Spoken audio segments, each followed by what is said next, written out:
여러분 안녕하십니까. 9월 20일 토요일 넘치는 우리 교회 매일 묵상 시작하도록 하겠습니다. 오늘 본 말씀은 역대하 6장 1절부터 11절까지 말씀입니다. 역대하를 시작하면서 솔로몬이 성전을 건축하는 과정, 그리고 다 짓고 하나님께 봉헌식을 하는 장면이 나오고요. 그리고 하나님께 기도하고 응답받고 이런 얘기들이 쭉 나와서 역대하 9장까지는 솔로몬의 이야기라고 보시면 될 것 같아요. 상당히 많은 부분을 차지하거든요. 그만큼 중요하다라는 겁니다.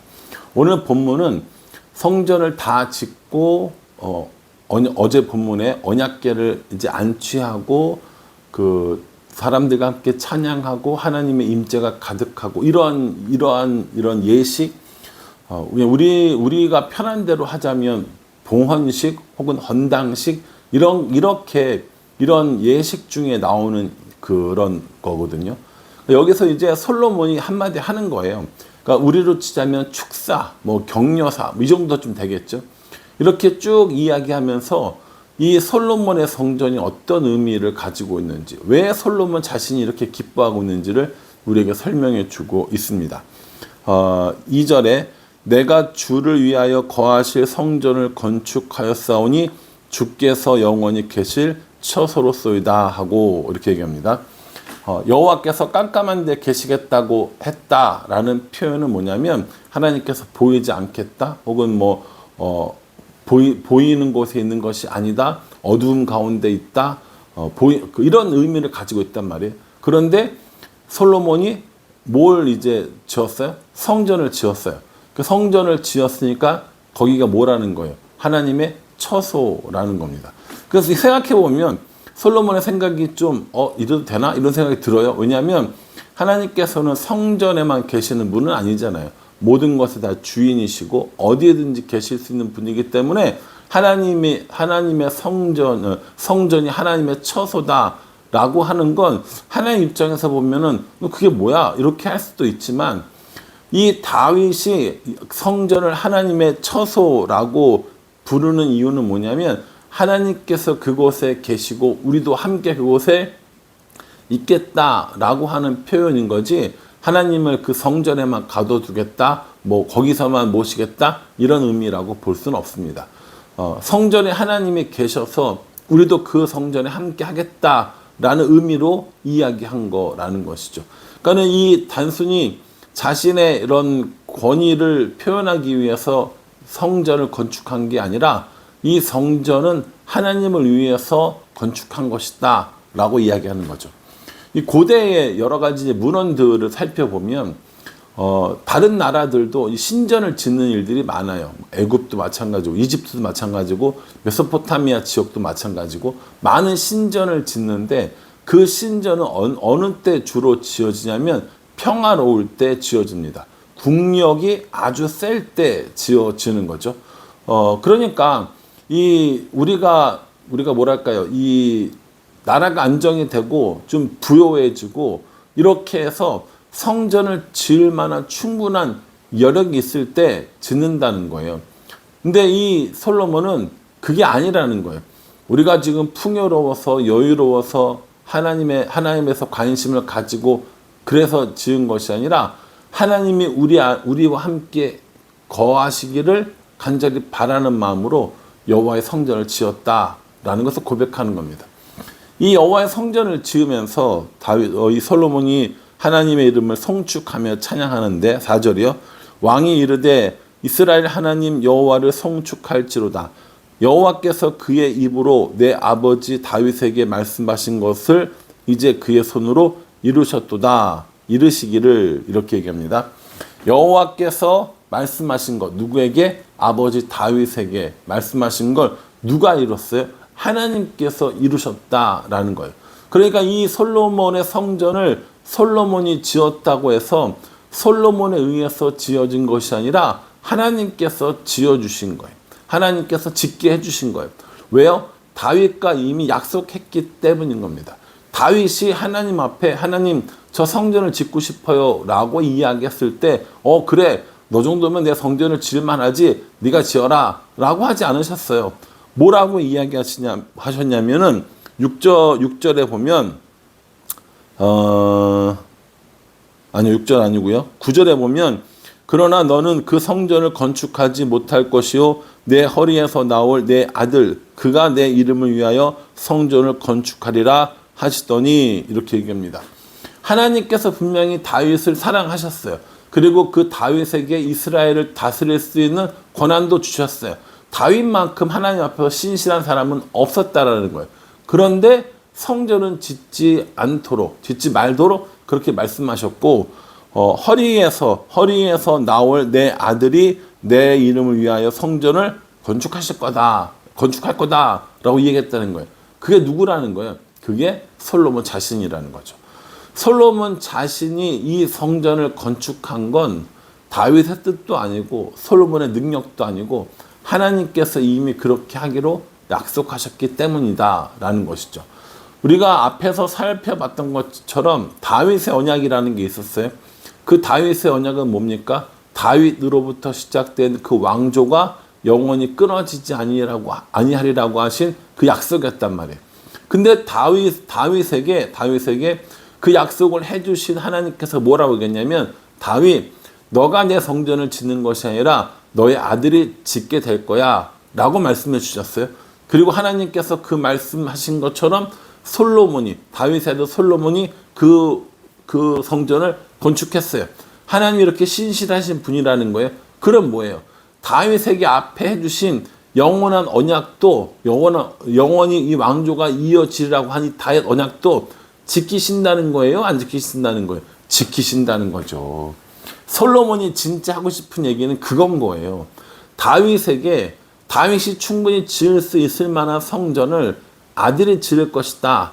아들이 짓게 할 것이다. 라고 말씀하셨고, 그것이 오늘날 이루어진 것처럼 다윗에게 영원한 이 다윗의 왕조가 끊어지지 아니하리라 라고 하는 이 약속도 충분히 이루시고 반드시 이루실 하나님이다 라는 것을 고백하고 있다라는 겁니다. 인간적으로 보고 정치적으로 보자면 솔로몬이 이런 여러 가지 사건들을 이용해서 자신의 이런 왕의 정당성을 이야기하고 있구나, 얼마든지 그렇게 해석도 가능합니다. 그러나 오늘 우리는 다윗이 왕에 올라서 정치적인 행동을 하는 것이 아니라 하나님 앞에 하나님의 신실하심을 찬양하고 있는 하나의 성도로서, 한 사람으로서 솔로몬을 볼 필요가 있다라는 것이죠. 지금 솔로몬이 붙잡고 있는 건 딱 하나예요. 다윗에게 해주셨던 그 약속을 지키신 하나님. 그러니 이후로도 우리들의 모든 삶에 하나님이 약속하신 것을 신실하게 지켜주시기를 바랍니다. 이 얘기인 거거든요. 10절에 보세요. 이제 여호와께서 말씀하신 대로 이루셨도다. 내가 여호와께서 말씀하신 대로 내 아버지 다윗을 대신하여 일어나 이스라엘 왕위에 앉고 이스라엘의 하나님 여호와의 이름을 위하여 성전을 건축하고. 그렇죠.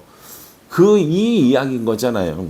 하나님께서 약속하신 대로 다윗이 왕이 됐고 솔로몬이 왕이 됐고 성전을 건축했다라는 거예요.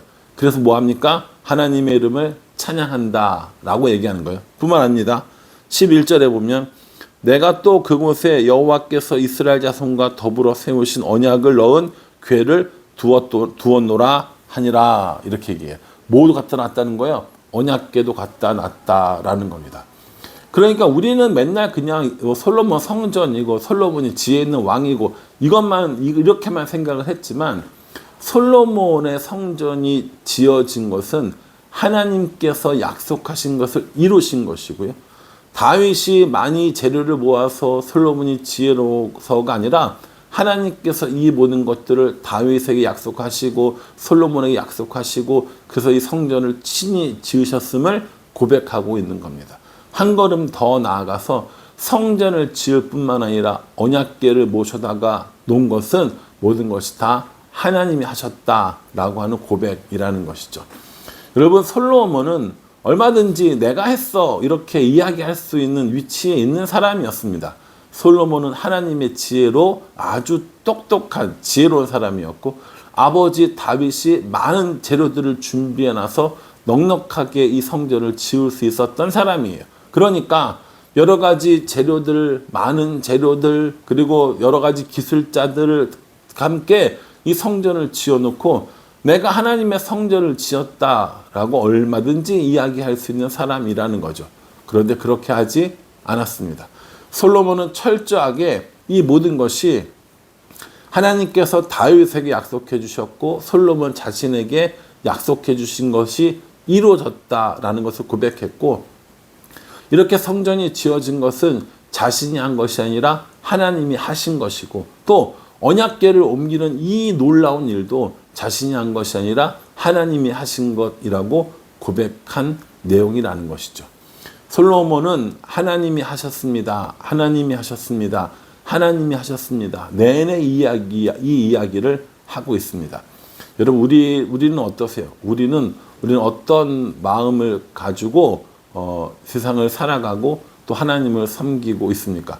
내가 했고, 내가 잘했고, 내가 애썼고, 내가 노력해서 이루어낸 성과라고 생각하십니까? 아니면 하나님께서 약속해 주셨고 그 약속을 이루어 주셨고 모든 것을 다 하나님이 하셨다라고 그렇게 고백하면서 살아갑니까?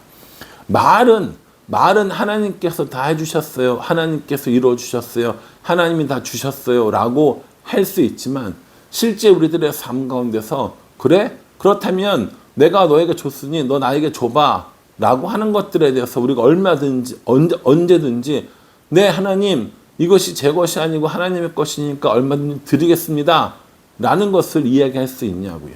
그게 하나님을 주인으로 모시는 삶이거든요. 근데 그게 쉽습니까? 아니요. 제가 여러분들께 말씀드리는 이것은요, 돈을 의미하는 게 아닙니다. 헌금 많이 내라고 이야기하는 거 아닙니다. 하나님이 우리에게 시간을 요구할 수도 있거든요. 너의 시간을 좀 나에게 줘. 주일 예배를 드리는 거, 수요 예배 드리는 거, 금요 예배 드리는 거, 큐티를 하고 묵상을 하는 거, 너의 시간을 날 위해서 좀 쓸 수 없니? 라고 물어보실 수 있고요. 우리들의 재능이나 우리들이 정말 소유하고 있는 어떤 것들을 하나님께서 원하실 수도 있어요. 너의 재능을 좀 날 위해서 써봐라. 너가 가지고 있는 꿈을 날 위해서 한번 꿔봐라. 라고 이야기할 수 있거든요. 근데 우리는 그게 하나님께서 주신 거라고 고백을 하면서 하나님께 다시 드리지는 못해요. 하나님께 드리지 못하는 이유가 뭔지 아십니까?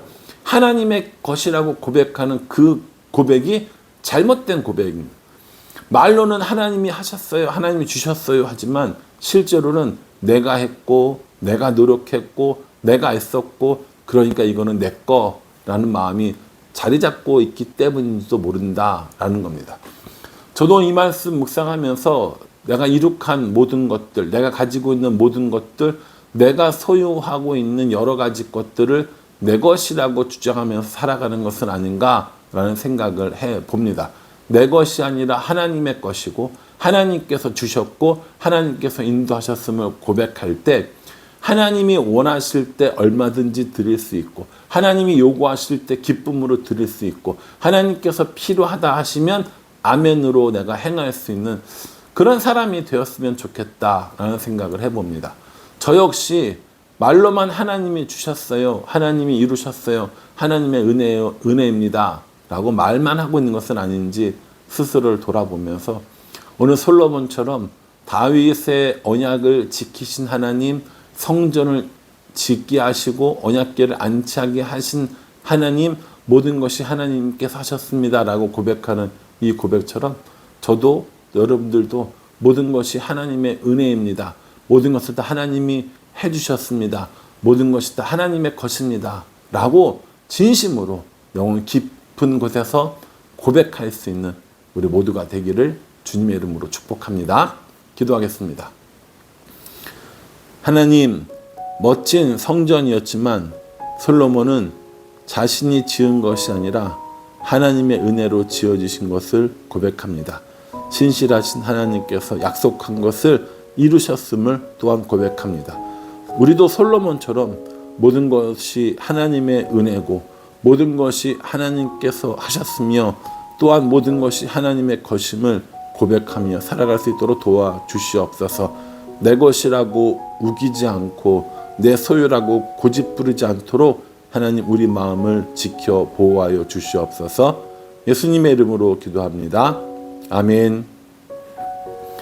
예, 여러분 이 말씀 잘 묵상하시면서요. 하나님께서 모든 것을 주셨고 모든 것을 우리들의 모든 것의 주인이 하나님이심을 고백하는 우리 모두가 되기를 간절한 마음으로 기도하겠습니다. 감사합니다.